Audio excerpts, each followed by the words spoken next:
St. Maximilian Kolbe, patron saint of journalists and pro-lifers.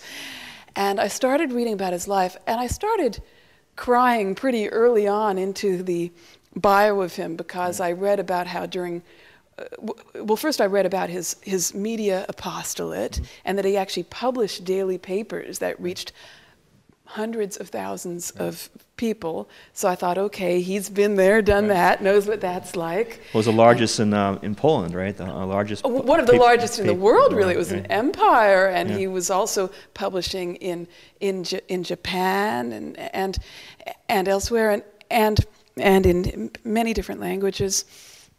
And then I read about how during World War II, when the Nazis invaded Poland, he was sheltering thousands of Jews in his Polish friary, saving so many lives. And then I read that like me, he got in trouble for something he published. In his case, it was far worse, because he was in trouble with the Nazis and sent to Auschwitz. And then I read the story about how he gave his life. He offered his life in place of a Polish soldier who was condemned to death in a starvation cell at Auschwitz. And then I read about how the soldier whose life he saved was actually still alive and present at St. Maximilian's canonization more than 30 years after St. Maximilian's martyrdom. And I just broke down crying reading that. And I'd really felt at that point that I was just lost, because I felt like I had done wrong by God, because I had acted out of anger in making this change. The right thing to do would have been to have asked permission to make the change in the story, and if the changes were denied, then I could have refused the story. But it was not godly to try to sneak something in.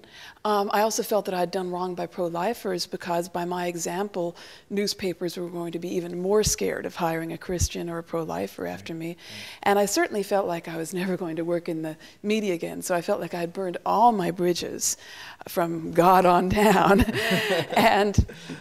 And so even though I had believed as a Protestant that praying to a saint would take me further away from God, because Protestants believe that you're supposed to just pray straight to Jesus. And of course Catholics believe that we should do that, but Catholics also believe that there's something to be gained in praying to a saint, and some graces to be gained. And up until that point, the Catholics I had known hadn't been able to explain to me what exactly it was. They were able to say, well, you'd ask a friend to pray for you, why wouldn't you ask a saint?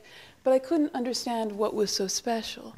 So at that moment, being so moved by St. Maximilian's story, I did what my Catholic friends had told me to do, and I in tears, I asked him, like I would ask a friend, to pray for me.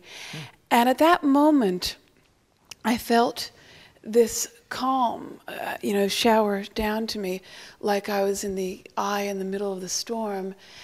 I just felt like I was in this ocean of calm, and I felt that no matter what happened to me, from then on, I would be okay, because I was aligned with God's will in a way that I hadn't been before I'd prayed to St. Maximilian. And that was before I'd read what St. Maximilian said, voluntas plus voluntas equals sanctitas. That's his formula for sanctity that he wrote on a blackboard once when explaining to some religious about how one becomes a saint. I believe it starts with the capital V, right? Capital V, voluntas, God's will, plus the small v, voluntas, my will, equals sanctitas, sanctity. Well, it was at that moment, feeling that St. Maximilian was praying for me, that my will had become aligned with God's in a way that it hadn't been before. And I realized at that point that I realized the truth of the Catholic Church and the communion of saints. It just opened up the communion of saints to me. What I realized later and understood better later in reading something written by St. Francis de Sales in his sermons on Mary. St. Francis de Sales says that God didn't have to enable the saints to pray for us. God did so because he wants union. He wants us all to be united with him, the saints, the believers on earth with the believers in heaven and in purgatory. Family. Right? Yes, and so I was fired. I did lose my job, and after losing my job was when I first inquired about RCIA, and after that I actually, when my firing became known, it made the press because it was unusual for someone to be too conservative for the New York Post. Right. And it was then that I got offered my book deal, and that's how I came to write the Thrill of the Chaste. Great, it's wonderful. So you're now St.Maximilian Kolbe in all the books that I've read. So it came across to me is that he helped all of the Jews and the other prisoners in the concentration camp really deal with a very tough situation. Of course, there's no worse situation than being in a concentration camp, and just talking to them, to him, and experiencing him, even though he died so soon. They were able to survive. So many people who talked to him were able to survive that terrible thing. Yes, I was very moved by reading the testimonies of Jews who knew St. Maximilian at Auschwitz and how he really strengthened their faith, their Jewish faith, while being completely respectful of it.